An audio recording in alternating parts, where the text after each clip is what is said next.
ऐसे प्रश्नों को मैं लेकर के आया हूं जो बोर्ड एग्जाम में बहुत ही बेहतर मार्क्स दिला सकता है, एकदम बेहतर मार्क्स आएगा, यकीन करिए। आप बस इस तरह के प्रश्न को करें, ठीक है। आप इस प्रश्नों को देखें और जाकर के आप चाहे कहीं भी इसे रिसर्च करें, मोस्ट इंपॉर्टेंट क्वेश्चन में किसी भी चैनल पे, तो आपको जाकर के ये सब प्रश्न जरूर देखने को मिलेंगे, क्योंकि ये सब प्रश्न बहुत ही महत्वपूर्ण प्रश्न है दोस्तों।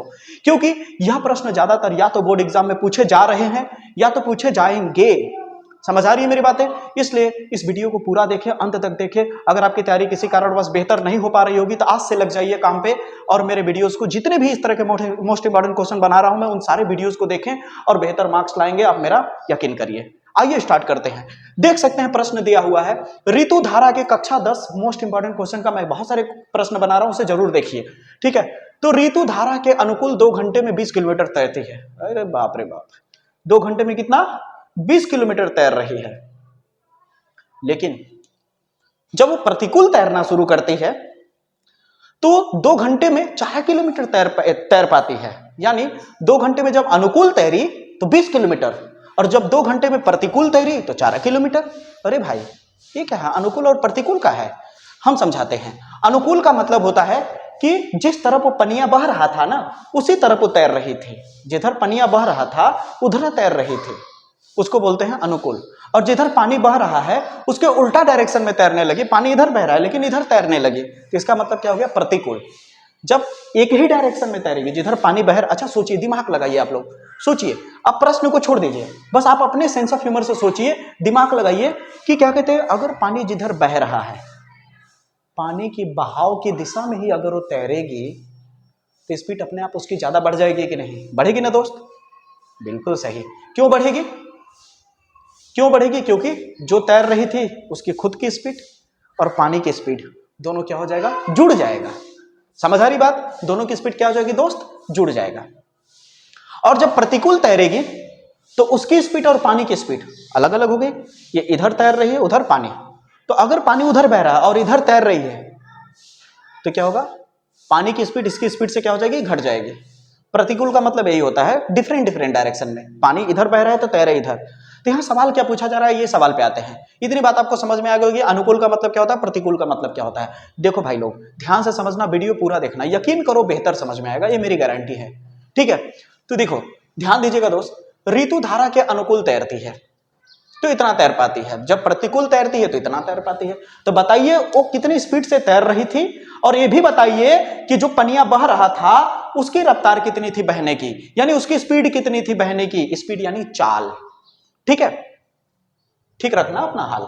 आइए देखिए दोस्तों, जब इसे सॉल्व करेंगे हम तो यहां पे कैसे करेंगे देखना ध्यान से, एकदम मजा आएगा दोस्त, ये गारंटी है मेरी। तो अभी हमें किसकी स्पीड नहीं मालूम है, लड़की कितनी स्पीड से तैर रही है वो नहीं मालूम, और पानी कितनी स्पीड से बह रहा है वो नहीं मालूम। इन दोनों की स्पीड को हम मान लेंगे, कुछ मान लेते हैं। माना ऋतु के तैरने की जो चाल है वो x किलोमीटर पर घंटा समझ लेते हैं, ठीक है। और जो पनिया बह रहा है यानी धारा की जो चाल है उसको y मान लेते हैं, y किलोमीटर पर घंटा। अब यहां देखिए दो कंडीशन है, यानी दो शर्त है, एक बार वो अनुकूल तैरती है और एक बार प्रतिकूल तैरती है, इतनी बात आपको क्लियर होनी चाहिए। तो जब ये धारा के अनुकूल तैरेगी, धारा के अनुकूल तैरने पर उसकी चाल, अब बताइए, बताया ना, जब अनुकूल तैरेगी तो अगर मान लीजिए लड़कियां x किलोमीटर पर घंटे की रफ्तार से तैर रही थी और पानी की स्पीड कितनी थी y, तो दोनों एक ही डायरेक्शन में थे ना, ये भी इधर जा रहा है ये भी इधर जा रहा है, तो स्पीड बढ़ जाएगी। क्यों? क्योंकि दोनों जुड़ गया स्पीड, या ना, आप खुद समझ रहे होंगे, ठीक ना, आपको फील हो रहा होगा, महसूस हो रहा होगा, x प्लस वाई हो जाएगा किलोमीटर पर घंटा, ठीक है। इतनी बात समझ आ रही है। अब यहां पे आपको चाल का फार्मूला मालूम होगा, ठीक है। चाल बराबर क्या होता है? दूरी बटा समय। तो यहां पे समय बताया जा सकता है, समय कितना, समय इधर कर लीजिए और चाल नीचे ले जाइए, तो समय बराबर कितना हो जाएगा? दूरी बटा चाल हो जाएगा। तो समय 2 घंटा, जब अनुकूल तैरी थी तो 2 घंटा लगा था, और दूरी कितना तैरी, दूरी 20 किलोमीटर चली थी। कितना चली थी, 20 किलोमीटर। देखिए ध्यान से, जब अनुकूल हो चली, अनुकूल तो 2 घंटे में कहाँ गया, जब अनुकूल हो तैरी तो अनुकूल 2 घंटा समय लगा, और कितना किलोमीटर चली, दूरी कितना चली, 20 किलोमीटर। चाल कितनी थी, चाल दोनों जुड़ जाएगी अनुकूल में, तो चाल की जगह पे क्या लिखेंगे, x प्लस वाई लिख देंगे। यहां तक समझ आया दोस्तों, एकदम क्लियर हो रहा होगा, एकदम मुझे यकीन है कि बेहतर आपको समझ में आ रहा होगा। आइए इसी का जस्ट अगला केस क्या है। अगले केस में अगर आप गौर से देखिए, इसे समीकरण बना लेते हैं पहले, इसको इधर मल्टीप्लाई करेंगे तो कितना हो जाएगा, 2 ब्रैकेट में x प्लस वाई बराबर 20। तो x प्लस वाई बराबर 20, ये इंटू में जो 2 है उधर जाएगा तो डिवाइड में चला जाएगा। ठीक है, काटोगे तो कितना आ जाएगा, 10 आ जाएगा। इसे नाम दे देंगे समीकरण 1 का नाम दे देंगे। क्या नाम दे देंगे दोस्तों, समीकरण 1 का। ठीक है, इसका नाम क्या देंगे, समीकरण 1। अब ये धारा के प्रतिकूल तैरेंगे, यहां तक हो गया, कंडीशन नंबर 1 हमने समझ लिया। ठीक है, यहां पे आप लिख सकते हो, पहली शर्त के अनुसार हमें पता चला, पहली शर्त के अनुसार क्या पता चला कि वो 2 घंटे में 20 किलोमीटर तैर रही थी। तो ये हो गया समय बटा क्या होता है, दूरी बटा चाल। तो 2 घंटे में 20 किलोमीटर, चाल कितना हो गया, चाल मैंने क्यों लड़की का नहीं लिखा है, क्यों, क्योंकि वो जब वो तैर रही थी ना तो अनुकूल न था जी। तो अनुकूल में क्या होगा कि लड़कियां जिधर तैर रही है उधर न पनिया बह रहा है, तो लड़कियां का स्पीड और पनिया का स्पीड दोनों जुड़ न जाएगा, तो क्या हो जाएगा, x प्लस वाई हो जाएगा।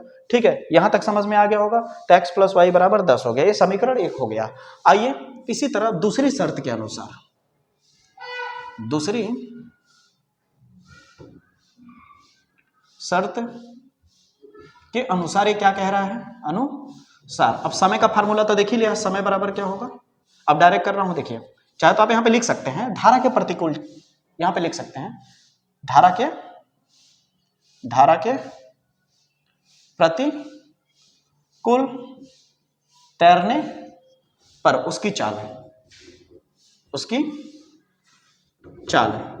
ये चित्र है, ये मत बनाइएगा आप लोग एग्जाम में, ये समझाने के लिए मैंने किया है। तो उसकी चाल कितनी हो जाएगी दोस्त, इस बार x में से y घट जाएगा। क्यों घटेगा समझ रहे हैं ना, क्योंकि लड़की भाई इस तरफ तैर रही है और पानी इधर बह रहा है, या फिर कह लीजिए लड़की इधर तैर रही है पानी इधर बह रहा है, तो उल्टा दिशा में है ना। तो क्या होगा, लड़की की स्पीड में से पानी की स्पीड क्या कर दी जाएगी, घटा दी जाएगी। तो यहां हो जाएगा x माइनस वाई किलोमीटर पर घंटा मान लीजिए। ठीक है, इसकी चाल है जब वो प्रतिकूल तैरती है। ठीक है, जब प्रतिकूल तैरेगी तो याद रखिए इसमें ज्यादा कंफ्यूज होने की जरूरत नहीं है दोस्त। जब एक ही डायरेक्शन में होगी तो दोनों स्पीडियां जोड़ देना है, और अलग अलग डायरेक्शन होगा तो क्या होगा, घटा देना है, बस इतना दिमाग में रखिएगा।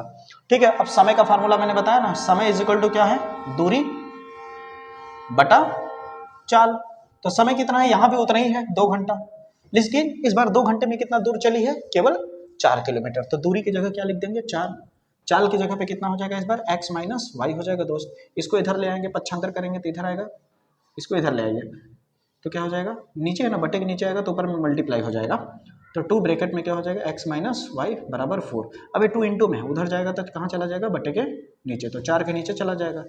यहाँ तक क्लियर है, काटेंगे तो कितना हो जाएगा, x माइनस वाई बराबर 2 आ जाएगा। समीकरण नंबर 2 आ गया, समीकरण नंबर 2 आ गया। ठीक ना, समीकरण नंबर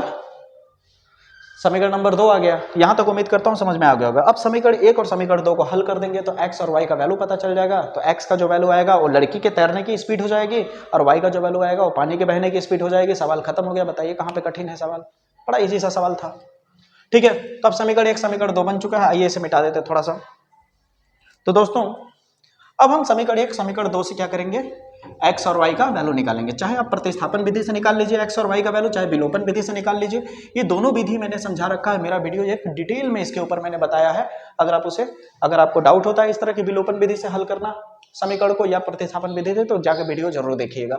आइए स्टार्ट करते हैं, हम विलोपन विधि का सहारा लेकर के इसे करेंगे। ठीक है, तो समीकरण 1 कितना है हमारे पास, x प्लस वाई बराबर 10, और समीकरण 2 कितना है, x माइनस वाई बराबर 2। तो इसे हम समीकरण 1 और 2 को क्या कर देंगे, जोड़ देंगे। जैसे ही समीकरण 1 और 2 को जोड़ेंगे तो क्या हो जाएगा, x प्लस वाई बराबर 10, x माइनस वाई बराबर 2। दिक्कत आ रहा है ना कि सर जी अचानक कैसे जोड़ रहे हैं, घटाया क्यों नहीं। आप घटा भी सकते थे, ये भी तरीका मैंने बताया वहां पे कि कब हमें जोड़ना चाहिए कब घटाना चाहिए, तो उसे जाके जरूर देखिएगा वीडियो को। आइए देखिए ध्यान से, अगर वीडियो अच्छा लगे, समझ आ रहा होगा, मजा आ रहा होगा, तो जरूर इसे वीडियो को अपने दोस्तों तक, कम से कम तो 1-2 लोगों तक इसे जरूर शेयर करें ताकि वो भी देख सके। ठीक है, आइए ध्यान दीजिए। तो यहाँ पे जैसे ही हम इसे जोड़ेंगे तो जोड़ते वक्त कितना हो जाएगा, 10 2 12 हो जाएगा। y प्लस में है, y माइनस में है, क्या हो जाएगा, कैंसिल हो जाएगा, क्योंकि प्लस माइनस माइनस हो जाएगा। आदेश देगा घटाने के लिए, y में से y घटाओगे तो क्या हो जाएगा, 0 हो जाएगा। x और x कितना हो जाएगा, 2x हो जाएगा। ठीक है, अब यहाँ पे इंटू में 2 है ना, उधर चला जाएगा तो कहाँ चला जाएगा, नीचे चला जाएगा। तो हो गया यहाँ पे x इक्वल टू कितना, 2 है यहाँ पे, तो 2 छक 12, 6 किलोमीटर पर घंटा। यानी x कौन है, लड़की है ना, ऋतु। तो ऋतु के तैरने की चाल कितनी पता चल गई, 6 किलोमीटर पर घंटे की रफ्तार से ऋतु तैर रही है।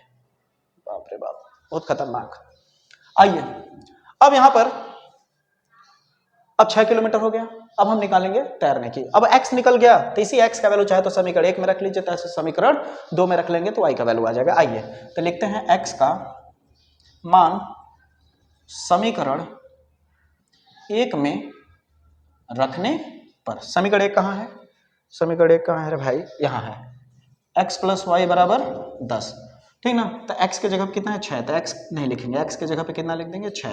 तो y बराबर कितना हो जाएगा, 10, ये 6 उधर जाएगा माइनस हो जाएगा, तो y बराबर कितना हो जाएगा, 10, 4 आ जाएगा, 4 किलोमीटर पर घंटा। यानी y, यानी इसका मतलब y क्या है, धारा की चाल। तो पानी कितने रफ्तार से बह रहा है, 4 किलोमीटर पर घंटे की स्पीड से बह रहा है पानी। और क्या कहते हैं, ऋतु कितने रफ्तार से तैर रही है, 10 किलोमीटर की रफ्तार से तैर रही है। आपको पता चल गया होगा कि इसके तैरने की, अगर वो ऋतु को तैरने की चाल कितनी होगी, 6 किलोमीटर पर घंटा, और धारा जो बह रही है उसकी स्पीड कितनी है, चाल कितनी है, 4 किलोमीटर पर घंटा। उम्मीद करता हूँ वीडियो पसंद आया होगा, मजा आया होगा, एनर्जेटिक होगा वीडियो। अगर आपको सही लगा हो, वीडियो समझाने का तरीका सही लगा हो, तो इसे जरूर क्या कहते हैं, ज्यादा से ज्यादा लोगों तक शेयर करें ताकि इस वीडियो को सभी लोग देख सके और ढेर से ढेर मेरा सपोर्ट हो सके। अगर इस तरह की वीडियो आपको और सारा चाहिए तो कमेंट बॉक्स में